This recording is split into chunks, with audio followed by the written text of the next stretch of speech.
We'll get into Tiger a little bit later, but as for Spieth, he's 1 under through 3 holes, 12 under overall, 1 behind the leader, so tied for 2 currently. We'll see if that historic run continues. Ho-hum. And he hoists the Clare. As for another looming outcome, this one in the NFL, the Deflategate saga continues. A ruling is expected any day, and a source with knowledge of the situation anticipates the outcome will be a sham. According to Pro Football Talk's Mike Florio, Pats wideout Julian Edelman weighed in on how Brady is handling the situation. He's, quote, fired up. We'll say that. You don't want a mad Tom Brady. He's a little ticked off. Brady on a mission, Stephen A. Smith. Never a good thing. How will this play out? Well, listen, here's the reality of the situation. For most of us, I've been on the record. Skip and I disagree in terms of the punishment because I think it was valid. Obviously, Skip did not think so.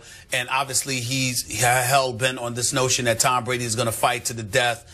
He's not going to accept any games in terms of a suspension for Deflategate. My position is clear. I think Deflategate, in my opinion, is much ado about nothing. I don't give a damn if Tom Brady was throwing Nerf footballs out there.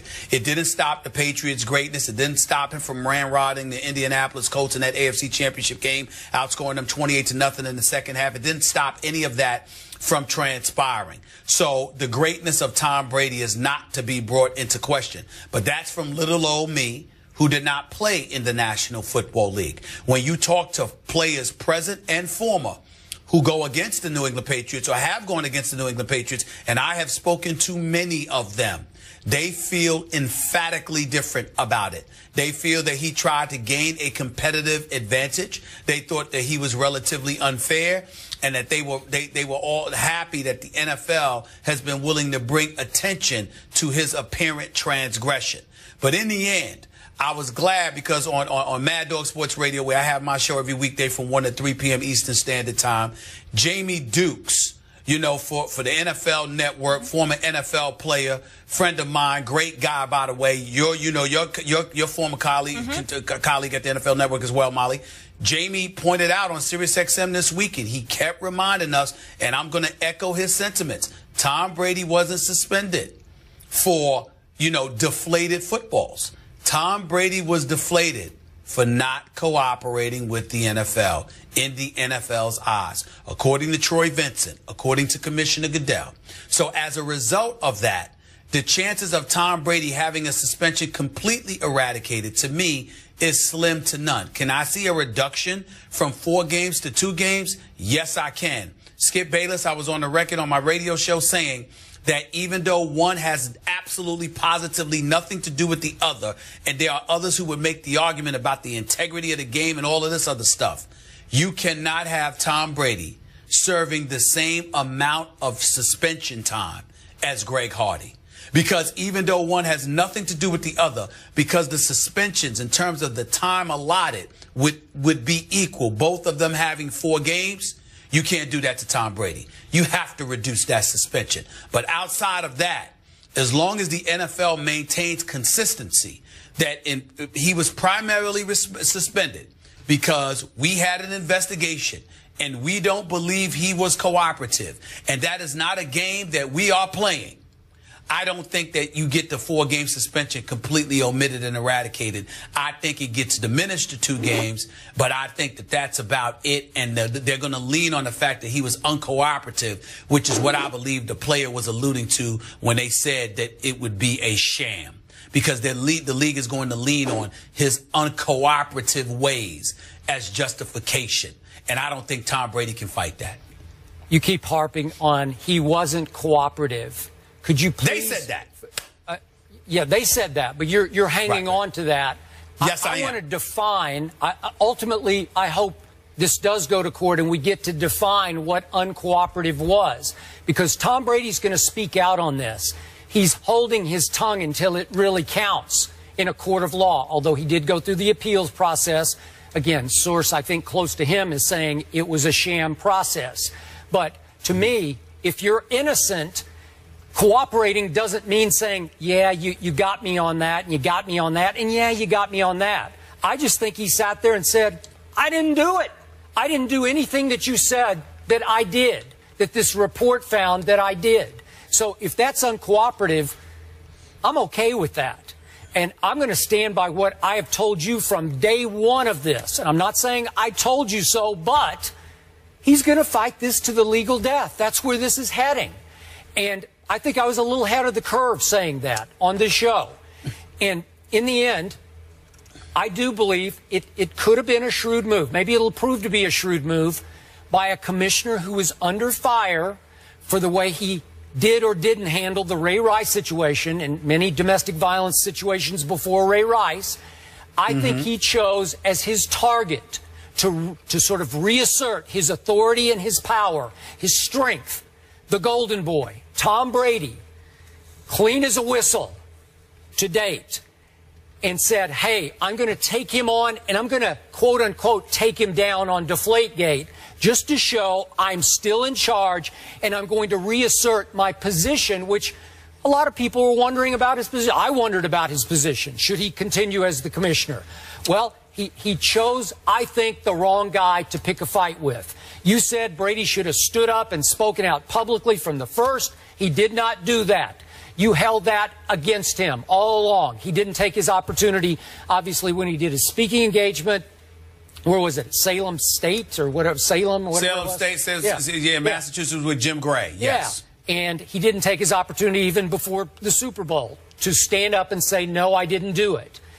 I'm saying he was biting his tongue to take it to court. The NFLPA is now on the record. They will help him take it to court. So I'm not sure how this is going to play out, because if Tom Brady's legal team has made it clear to Goodell's legal team, we are going to go to court with this, I'm not sure Roger will reduce this at all. He might just hang right in there with 4 games because it won't do much good to reduce it. My initial thought was he'll reduce 2 games, maybe 1, maybe 2, just to say, okay, I'm going to do this, and you make a great point about Greg Hardy. But in the end, I think Brady and company, legal team, just biding their time, waiting, because they're going to try to get an injunction to allow him to play in Game 1 this year if, in fact, he's suspended for 2 or 3 games. Well, let's be clear about a couple of things here.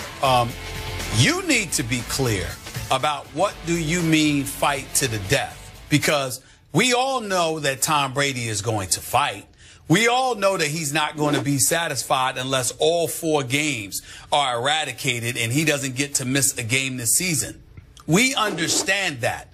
But at the same time, Skip, if you're not saying that Tom Brady is going to retire unless this suspension is completely eradicated, then he ain't fighting to the death, because the death of his football career would be retirement. And boy, would it be a devastating blow to Roger Goodell and the National Football League if Tom Brady stood up and said, you know what, I am completely innocent of this. The hell with all of y'all. Go kick rocks. You want to sully my name to this degree and hand me a suspension? I officially retire from the game of football. If Tom Brady were to do something like that, Roger Goodell's reputation would never recover from that. It would be that much of a devastating blow, in my opinion. Having said all of that, I don't think there's a snowball's chance in hell that Tom Brady does that. Tom Brady is not going to sit. He can fight till the cows come home. He is not going to sit there, the way I feel, he's not going to sit there and walk away from the game of football because he has to miss 2 games. So let's understand that. And once we understand that, all we're saying is Tom Brady is proclaiming his innocence. My point to you, Skip, is forget the public. Even though I thought that his press conference Super Bowl week was ridiculously embarrassing and what have you, or leading into Super Bowl week, rather, the fact is, forget us. How about the same person that showed up to the appeals process should have been the same person that showed up during the investigation? Whatever he did during the appeals process, he was far more forthcoming then, according to the reports, than he was when the investigators showed up to Foxborough or wherever they showed up to talk to him.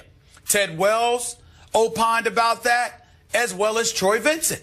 So the lack of cooperation that Tom Brady initially gave is clear and apparent, because that is clearly something that they're not accusing him of now, that Roger Goodell heard his appeal over that 10-hour period he showed up in New York. That same Tom Brady has showed up initially we probably wouldn't be here discussing this the way that we're doing it now. He brought this on himself. It appears so anyway, because of his arrogance, period. Totally disagree. But I must add, Molly, before we go, I do agree with what Rodney Harrison said, that now Tom Brady, when and if he plays, and I assume it will be a when he plays, he'll get an injunction, then play this out to its legal end in court.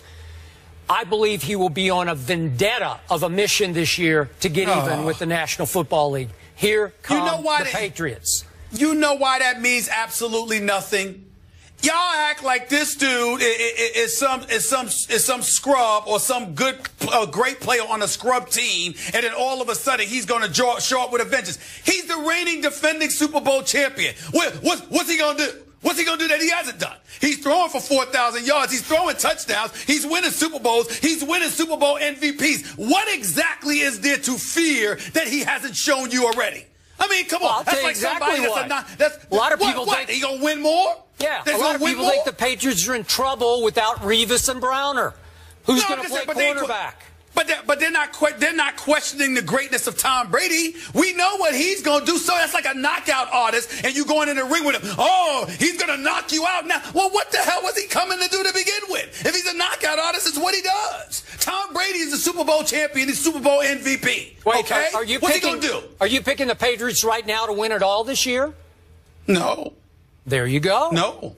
I just might be. A little extra bulletin board material. He's focused. Hold on, I didn't pick him to win last one. I didn't pick him to win this one. They should have lost if Pete Carroll doesn't make the worst call in Super Bowl history. Let's he should have lost that one. Let's not go there. We're not done with Brady, though, Skip. In that paper right there, there's some rankings that came out, and you might be surprised where he lands. We'll discuss that coming up. And we also have a point guard on the move. We'll make sense of that trade in the Wild Wild West up next. And thanks for starting another sports week with us. Plenty of topics for us to get to on this Monday. Stay on track with today's show topics. All you have to do is go to our Instagram page, where you can also leave your takes. Hit us up on IG.